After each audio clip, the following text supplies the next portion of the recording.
rose to become one of General Idi Amin's most trusted ministers, and later took up arms as a rebel leader before accepting amnesty and returning to national life.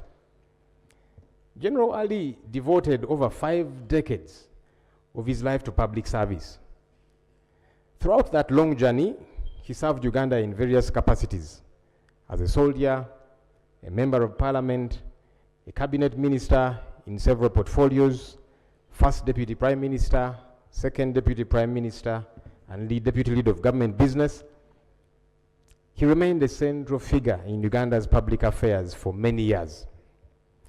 The late General Moses Ali belonged to a generation of leaders that witnessed and indeed participated in some of the most defining moments in Uganda's history. Through periods of political transition, conflict, reconstruction, and nation building. His longevity in public service also meant that he mentored and worked alongside several generations of leaders.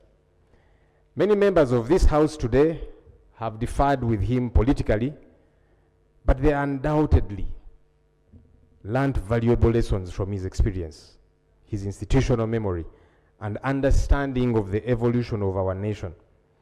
That wealth of experience deserves acknowledgement and respect.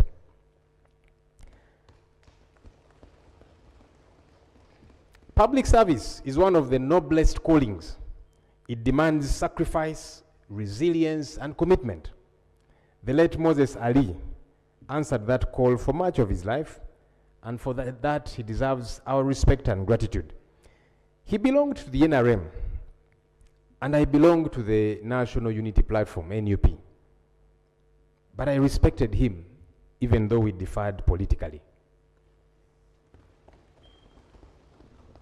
I didn't even agree with the idea of him running for office again, yet he was unwell and needed to take a break. But I still give him his flowers for the service that he rendered this nation over the years. Right Honorable Speaker and colleagues, his passing, however, also invites us to reflect on an important national conversation. Death reminds all of us that beyond our different political parties, ideologies, and contests, we are all temporary custodians of public office. None of us is a permanent fixture in this world, and no position or status we hold is everlasting. So while we hold office, may we cause positive impact. May we be diligent leaders. Let us respect the rule of law and the people of Uganda whom we serve.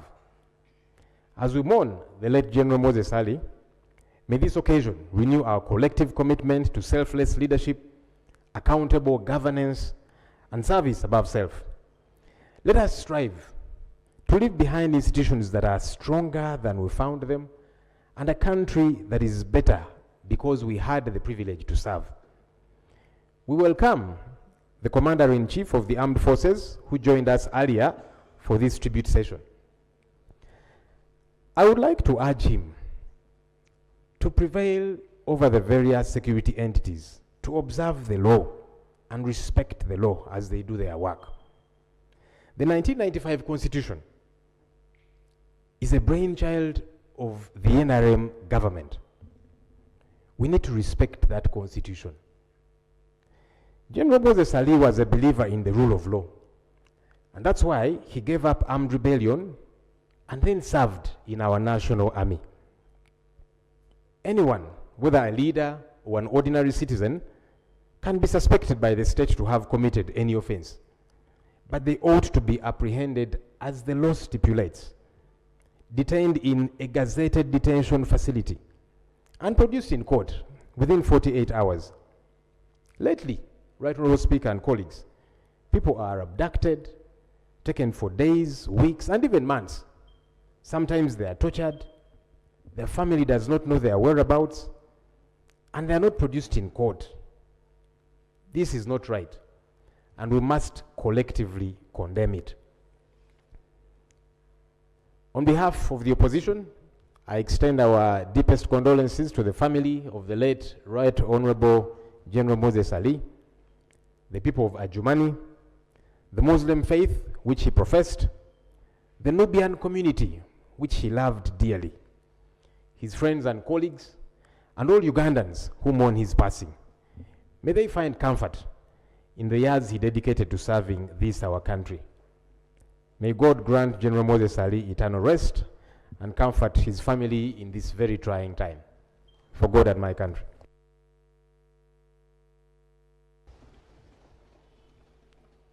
Thank you. Your Excellency, the Vice President of the Republic of Uganda is in the House, and she'll make a few statements. Thank you very much, Right Honorable Speaker. You are a very good man. Right Honorable Speaker and members of Parliament, I would like to sincerely extend my deepest condolences to the bereaved family of the late General Moses Ali.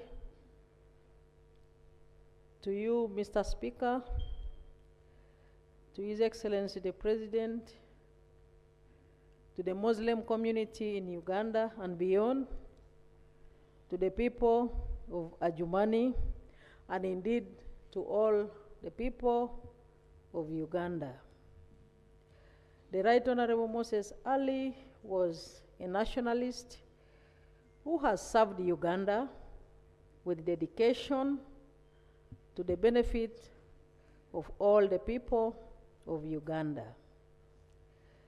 His service to the country covered a wide range of spheres, including agriculture, politics, military, religion, education, sports, etc., in which he has left behind an indelible legacy. Mr. Speaker, the Right Honorable General Moses Ali was a commercial farmer who was a mentor and demonstrated to all the people of Uganda and the youth, especially, that the jobs and wealth are in commercial agriculture, in industry, services, and ICT.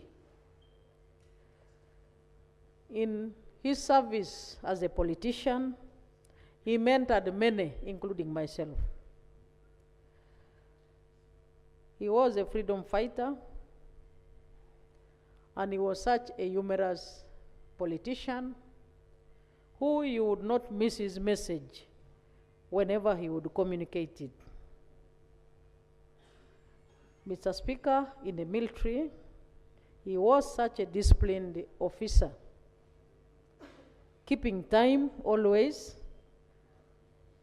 In cabinet, he would always be there before 9 to begin attending the Swahili lecture, the Swahili lessons, beating many younger ministers in terms of timekeeping. A good message that is living with us today.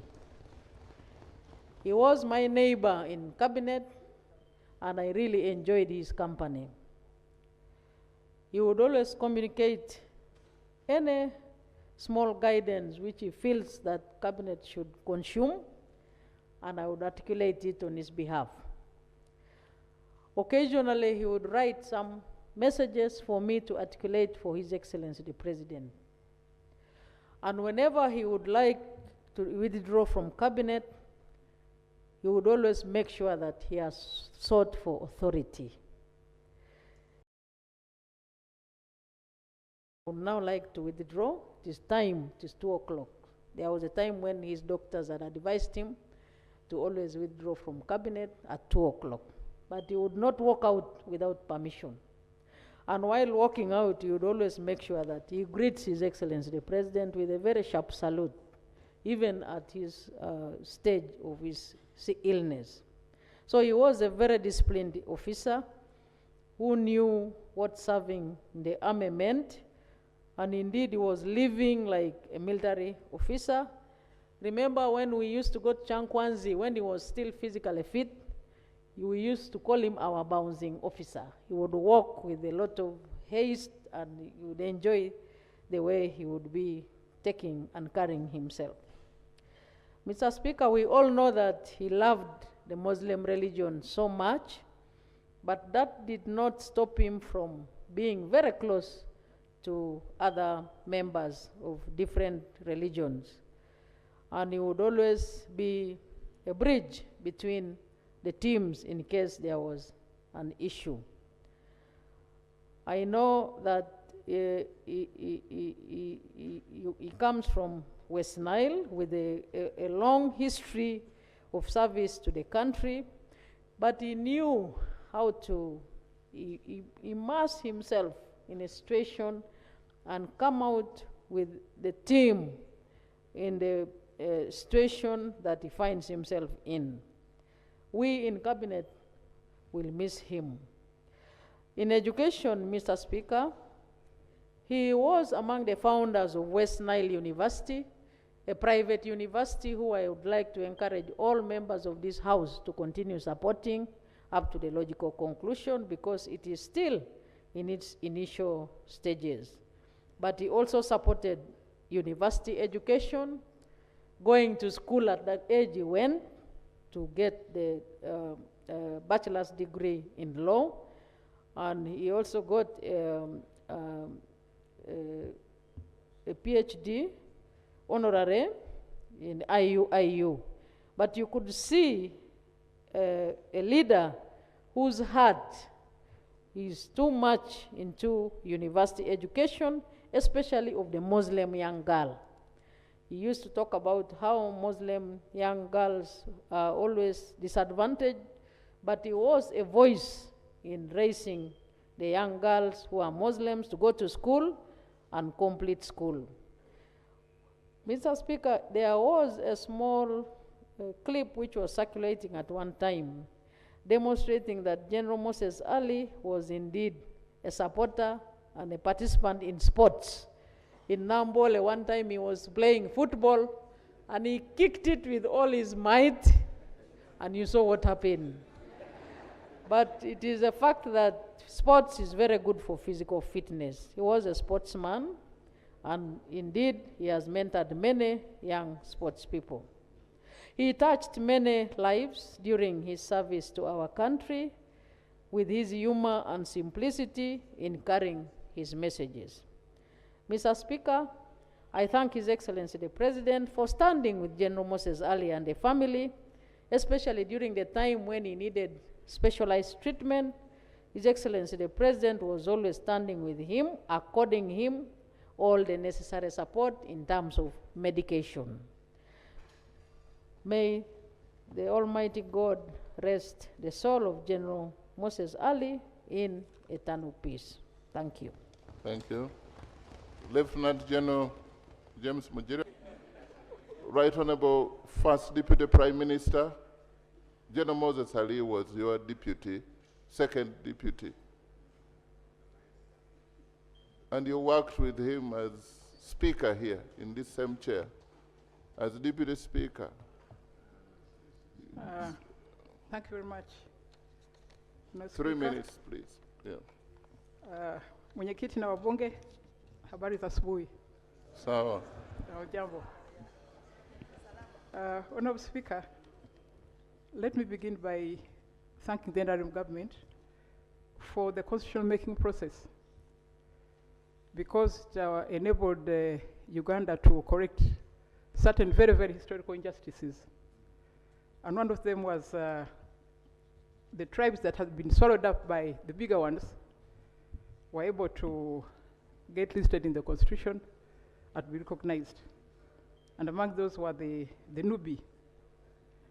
Now, Speaker, General Ali, you have been told about the book he wrote, and I would recommend Mr. Siraj Ali, I think should try and make the books available to the members.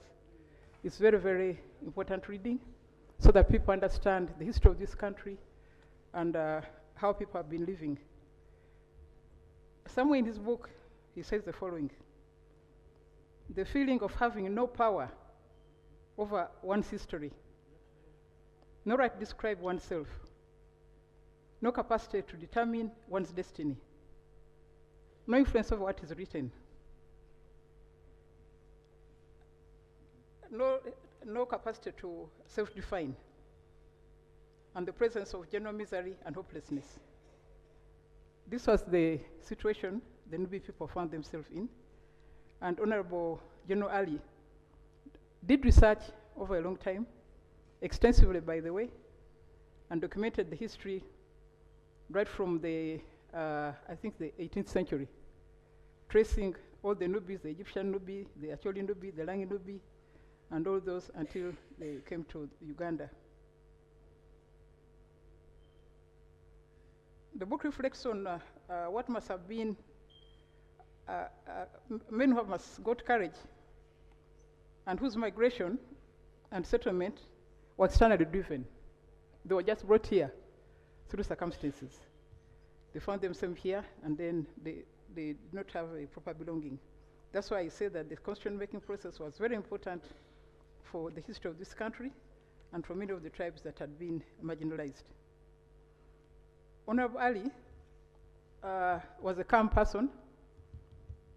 I remember a number of occasions when we had very heated debates on Apa, on Zoka Forest. He remained calm despite the pressures. Those are very, very heated debates in this house. Actually, sometimes I thought this man, after that, he'll follow us. But he left, he would leave the chamber, go back, come back tomorrow, and then we'll do our work. So I really want to thank him for his calmness. You have been told about his military exploits, but I really wanted to concentrate on his struggle for identity and his struggle for the people of West Nile, and especially the Nubi people. When I was Speaker, when we were growing up, after the Amin War, all people of West Nile were called Amin's people. So it meant that they were marginalized politically, socially, economically, and so on. I remember a lot of them lost their property. It has never been returned. I have a family that is still checking on me. They still come to me to find out, is it possible to unfreeze our accounts? Is it possible to get back our buses? And I write to the Ministry of Finance, nobody answers. I think nobody has a solution, but I think, Honourable Speaker, we have done a lot to restore what the Indians lost. These people also lost. You have been told that I was shown my children, some of them are my children, who were born in Zaire, born in Sudan. All of this belonged somewhere. Their parents lost property. They came back to nothing. They've never recovered. So I think this time we did something for this community. So I want to really thank General Ali. By the way, he taught us, whatever time I reached cabinet, he was always there. He was always there, never late. And as the VP has said, he would leave at a certain time, but leave with decorum. So I think he really teaches us discipline and punctuality. I really want to thank you for his contribution to Uganda, and I really pray that the wrongs against the people of West Nile should be corrected. Thank you very much, Mr. Speaker. Thank you.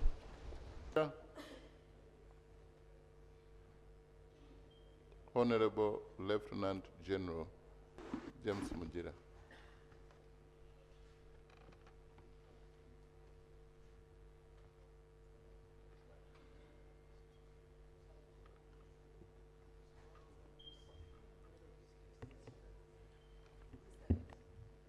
The microphone is neutral, like the UPDF, so I can stand here. UPDF stands on the side. Yes. Yeah.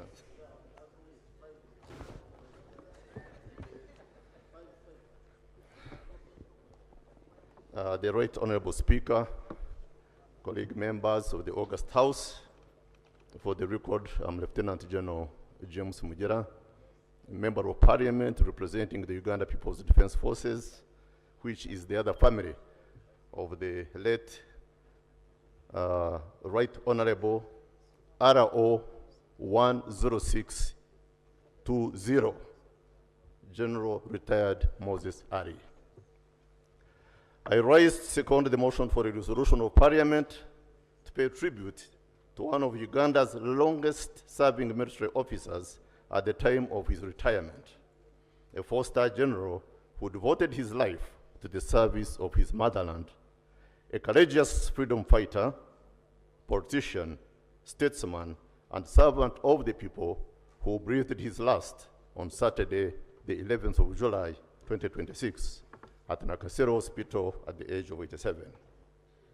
On behalf of the UPDF fraternity, I do extend our deepest condolences to the bereaved family, the people of Adjumani and the entire Western Nile sub-region, the honorable members of parliament, and to His Excellency the President on the loss of this distinguished son of Uganda.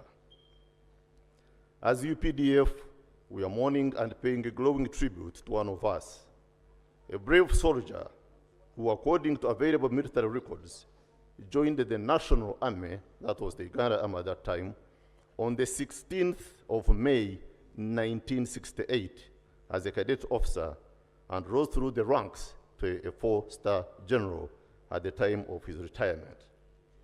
His military training included officer cadet and paratroop instructors course, company commander's course in Israel, and staff college course at Canberra in the United Kingdom. Right Honorable Speaker, General Ali's political and military career stretched across more than 5 decades and mirrored some of the most turbulent periods in Uganda's post-independence history. We are therefore paying tribute to a man whose life was deeply intertwined with the history of Uganda. His journey through different periods of our nation's history reflected a remarkable ability to adapt to changing circumstances. His resilience, experience, and ability to navigate changing political landscapes made him one of Uganda's most enduring public servants. His contribution will no doubt remain part of Uganda's historical record. As a freedom fighter, General Moses Ali believed in the ideals of national unity, peace, and stability, contributing to the country's journey through some of its most challenging moments.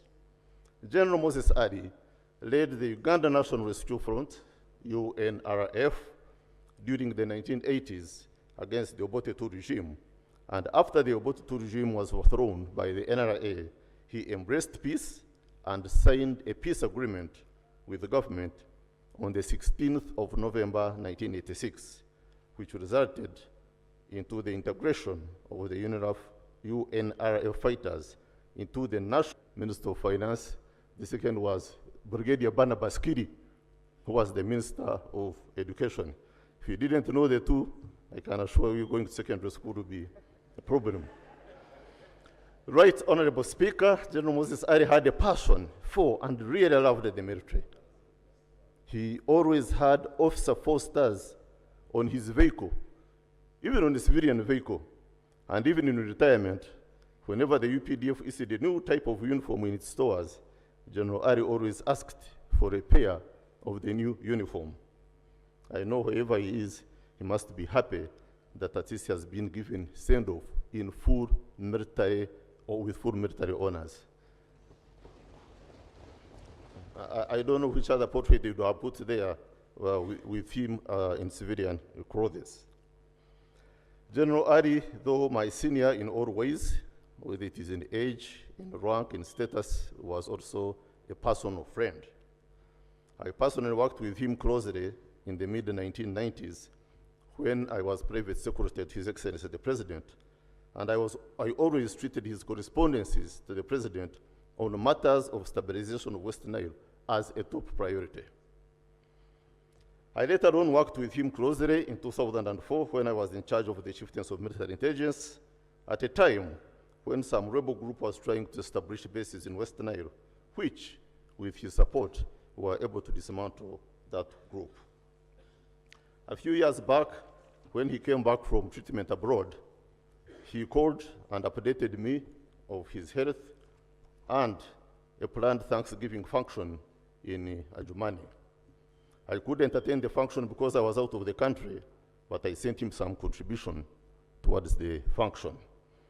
He was so grateful and appreciative that when he returned to Kampala, he gifted me an autographed copy of his book, The Odyssey of the Nubi, from soldiers of the British Empire to full citizens all in Uganda.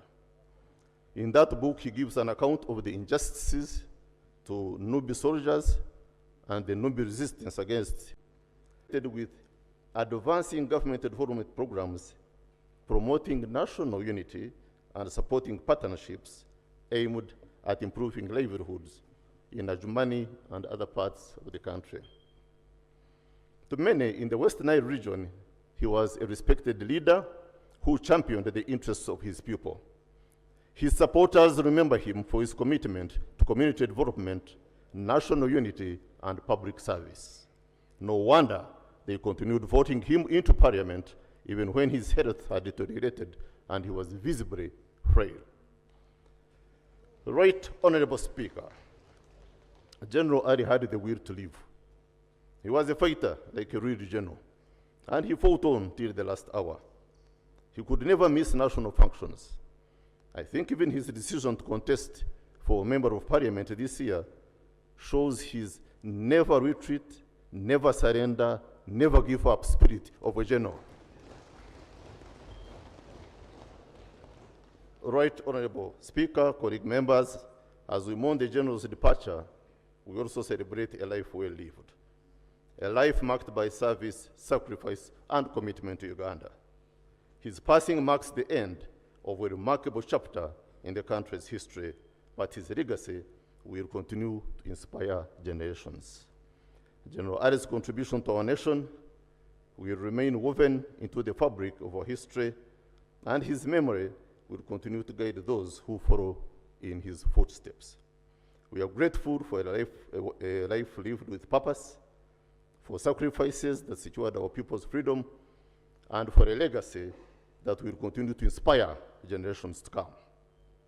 Though the General is no longer with us in body, his spirit lives on in every citizen who cherishes freedom, every soldier who serves with honor, and every young person inspired to lead with integrity. May we honor the General's memory not only with our words, but with our actions. By preserving the peace he fought for, defending the freedoms he helped secure, and living by the principles he so faithfully upheld. To his beloved family,